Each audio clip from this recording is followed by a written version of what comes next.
Muy buenas a todos y bienvenidos una vez más a mi canal. Yo soy Chelo y esto es Moonlight Books. Y en el vídeo de hoy toca reseña y vengo a hablaros del libro que leímos en el mes de marzo en el club de lectura de terror de Patreon, que es La cabaña del fin del mundo de Paul Tremblay. Y nuestra primera motivación para leerlo era que había salido recientemente una adaptación cinematográfica y queríamos ir a verla al cine para poder comparar, pero al final no nos han cuadrado los tiempos y nos hemos quedado un poquito con las ganas, así que estamos a la espera de que la película salga en alguna plataforma para poder verla. Antes de empezar, dejad que os recuerde una vez más que todavía quedan plazas en los dos clubs de lectura de Patreon y que podéis apuntaros si queréis y tenéis el enlace aquí debajo.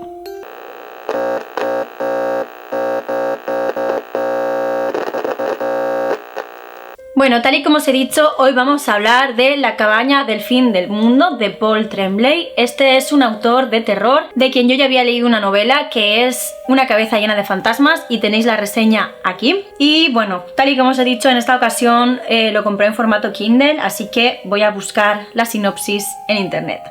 Cuando la pequeña Gwen y sus padres se van de vacaciones a una cabaña junto a un lago recóndito, no esperan recibir visitas. Por eso resulta tan sorprendente la aparición del primer desconocido. Leonard es el hombre más corpulento que Gwen ha visto jamás, pero también es tan amable que se gana su simpatía enseguida, por mucho que a la niña siempre le hayan prohibido hablar con extraños. Leonard y Gwen hablan, y ríen, y juegan, y el tiempo pasa volando, hasta que él dice unas misteriosas palabras. Nada de lo que va a pasar es culpa tuya. Tú no has hecho nada malo, pero los tres vais a tener que tomar unas cuantas decisiones difíciles. Espantosas, me temo. Tus padres no querrán dejarnos entrar, Gwen, pero tendrán que hacerlo. La cabaña del fin del mundo es la nueva novela del autor de Una cabeza llena de fantasmas, una historia cargada de tensión y con un ritmo frenético sobre la supervivencia y quizás el fin del mundo.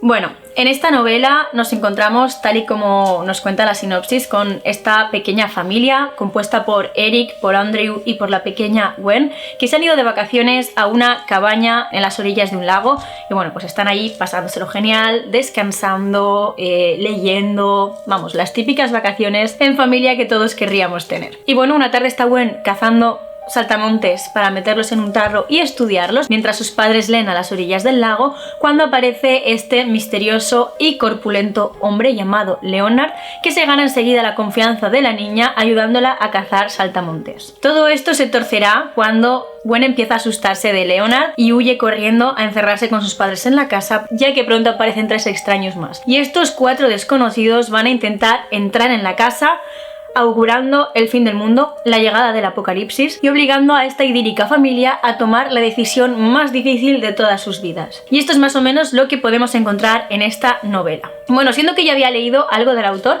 la verdad es que son dos novelas muy distintas con dos estilos muy diferentes. Yo diría que tal y como os he leído en la sinopsis, esta novela tiene un ritmo frenético muy rápido, todo sucede en cuestión de 2 días y Una cabeza llena de fantasmas realmente es una novela un poco más lenta, más atmosférica. En este caso nos encontramos con un intento de novela coral, y digo intento porque según mi opinión se queda en eso.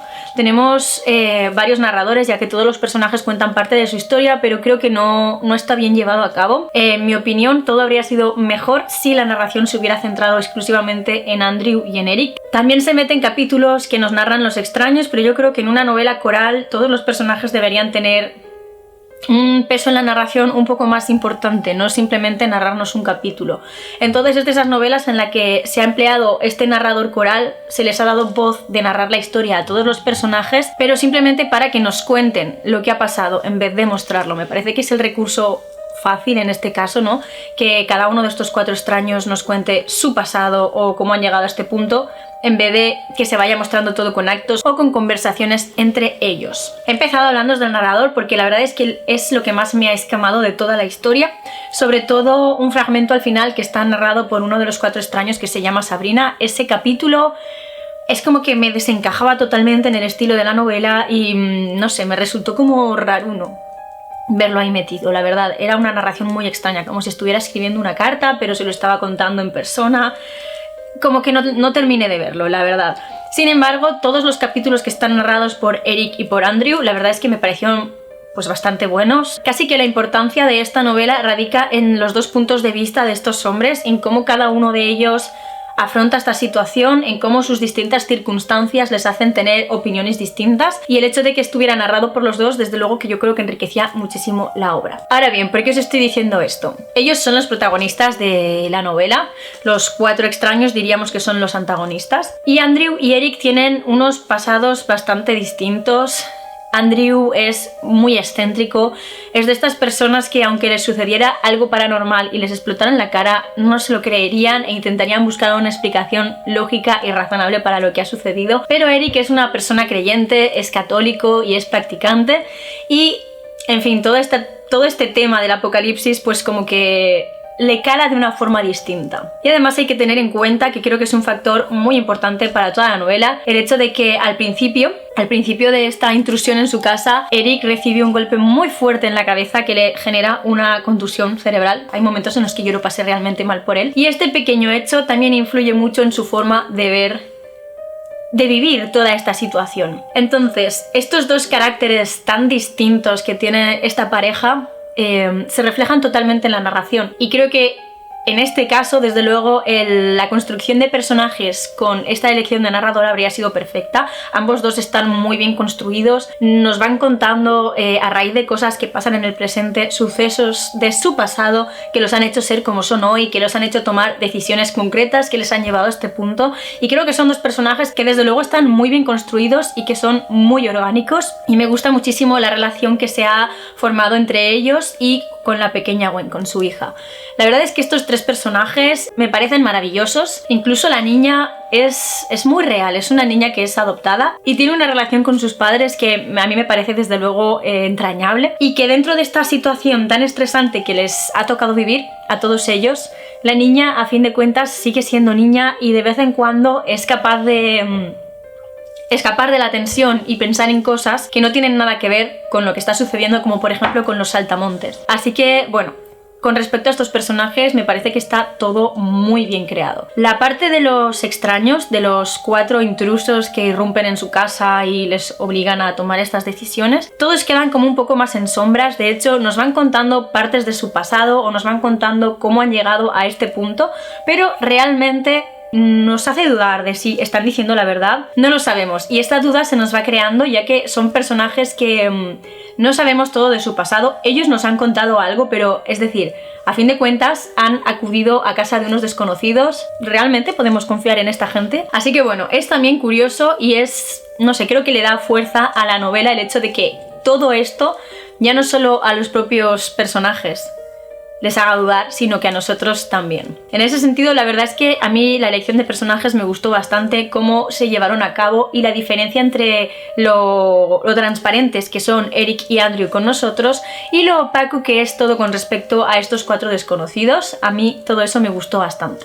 Con respecto a la trama, tal y como os he dicho, yo creo que son 2 días, todo transcurre en 2 días, es muy frenético. Hubo unos cuantos capítulos que tienen que ver con Andrew y con una pistola, y no tiene nada más, que de verdad a mí me tuvieron al borde del asiento leyendo. Estaba muy estresada viendo cómo estaba desarrollándose todo, viendo cómo poco a poco se iba mascando la tragedia, y de verdad que esos capítulos a mí me tuvieron al filo del asiento, al borde de mis nervios. Estaba estresada realmente. Luego hubo otros que me sacaron un poco, tal y como os he dicho, así el de Sabrina, en el que nos cuenta el pasado, y ya no sé si es por la historia que nos cuenta ella o por la forma, el narrador elegido, no lo sé. Ese capítulo me escamó un poco. Pero bueno, la trama la verdad es que es muy lineal, van sucediendo una cosa detrás de otra, acción-reacción podríamos decir, ¿no? Bueno, nuestros protagonistas obviamente deciden pelear, pero cada uno acaba teniendo una especie de opinión o creencia con respecto a lo que está pasando que es distinta. Tal y como os he dicho, Andrew es muy excéntrico. Él se piensa que esto es, en fin, un grupo de homófobos que han ido a por ellos. A él ya lo han atacado antes, entonces sabe de lo que está hablando y por eso se lo toma todo tan a la tremenda. Yo creo que es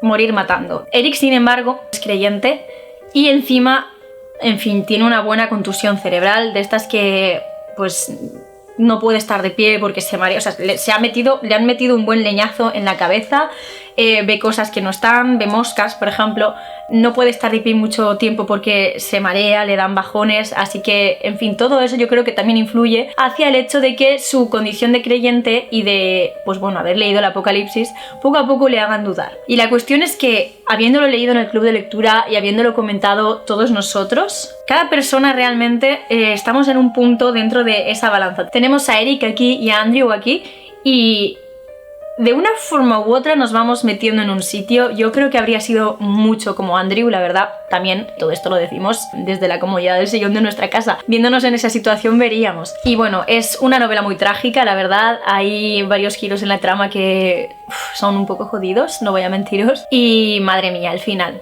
Tenemos un final muy abierto, sinceramente, en el que todo pueden ser casualidades realmente. Todo lo que ha ido pasando pueden ser casualidades, pero también puede ser el fin del mundo, ¿no? Y por muy radical que haya sido nuestra opinión al respecto a lo largo de toda la novela, llegamos a ese final y hay una pequeña parte dentro de nosotros que nos hace dudar. Y creo que está muy bien llevado todo eso, la verdad. Consigue mantener la tensión y la duda muy altas a lo largo de toda la novela, incluso con el mismo final que nos quedamos todos en plan wow. De hecho, yo cuando leí el último capítulo seguí pasando páginas y empecé a leer hasta que me di cuenta de que lo que estaba leyendo eran los agradecimientos y que la novela se había terminado. Y fue bastante chocante decir, ok, ahora tengo que interpretar yo qué es lo que ha pasado, tengo que llegar a mi propia conclusión sin que nadie me aclare nada. En fin, es curioso porque al final cada uno nos quedamos con una sensación y con una interpretación distinta. Me ha gustado bastante, no va a ser mi novela favorita, pero desde luego que es disfrutable y que os la recomiendo. Y bueno, creo que eso es todo lo que quería contaros sobre esta novela, sobre La cabaña del fin del mundo de Paul Tremblay. Decidme en los comentarios si la habéis leído y qué opinión os merece, si habéis visto la película y si creéis que vale la pena, y si habéis leído alguna otra novela del autor, decidme si me la recomendáis. A mí ya solo me queda recordaros que os suscribáis a mi canal si os gusta el contenido que estoy subiendo y que le deis a la campanita de notificaciones para que os avise cada vez que suba nuevos vídeos. Recordad que subo 2 vídeos cada semana, los miércoles y los domingos. Y si queréis contenido literario 24/7, podéis seguirme en mis otras redes sociales, os dejo los enlaces directos aquí debajo en la cajita de descripción del vídeo, sobre todo en Instagram y en TikTok, que es donde estoy más activa. Y por último, quería dedicar un momentito a agradecerles a mis mecenas de Patreon el apoyo que me están dando, muchísimas gracias de todo corazón, y a recordaros que si queréis y podéis ayudarme un poquitito económicamente, tenéis el enlace a Patreon también aquí debajo, y ahí os explico todo lo que tenéis que hacer, los distintos tipos de suscripción, clubs de lectura incluidos, las ventajas que obtenéis en cada uno de ellos y demás. Y nada, hasta aquí llega la reseña de La cabaña del fin del mundo. Espero que la hayáis disfrutado y que os animéis a leer el libro en caso de que todavía no lo hubierais hecho. Y eso es todo por hoy y yo me despido hasta el próximo vídeo.